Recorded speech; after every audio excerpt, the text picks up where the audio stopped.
Good afternoon, Mr. Buffett, Mr. Munger. My name is George Brumley from Durham, North Carolina.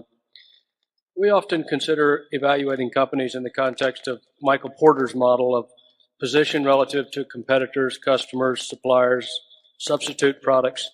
You state that much more simply when you say you seek for companies with the protection of wide and deep moats.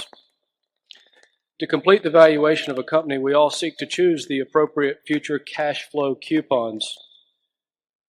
A qualitative assessment of the protected competitive position is required to precisely forecast those future coupons.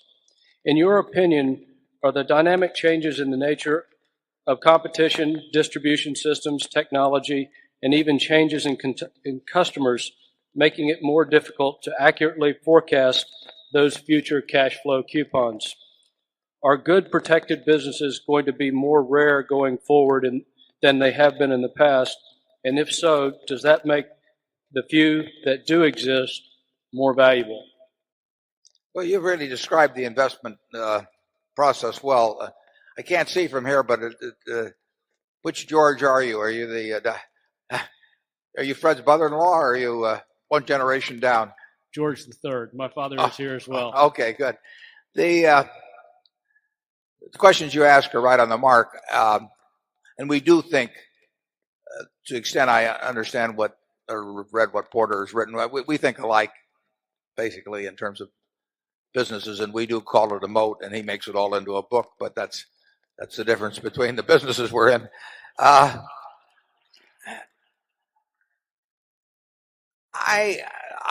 Charlie may have a different view on this. I don't think that the quantity or sustainability of moats in American business has changed that dramatically in 30 or 40 years.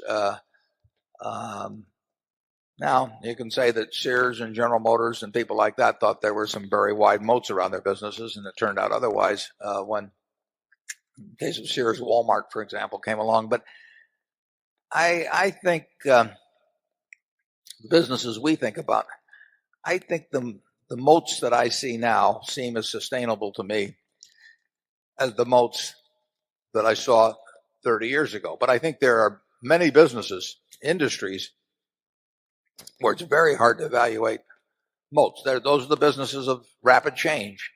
And are there fewer businesses around where change is going to be relatively slow than previously? I don't think so, but maybe Charlie does. Charlie? No, I would argue that the old moats, some of them are getting filled in, and the new moats are harder to predict than some of the old moats. No, I would say it's getting harder. Well, there you have it.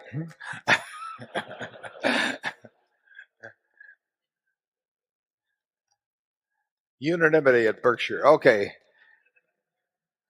I think it's a very good question, and I really don't.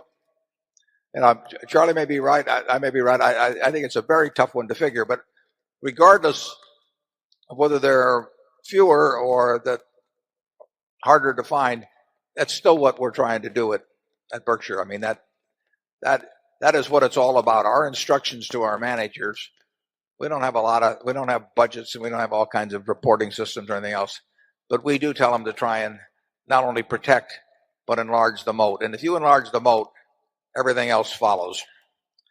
Area 5.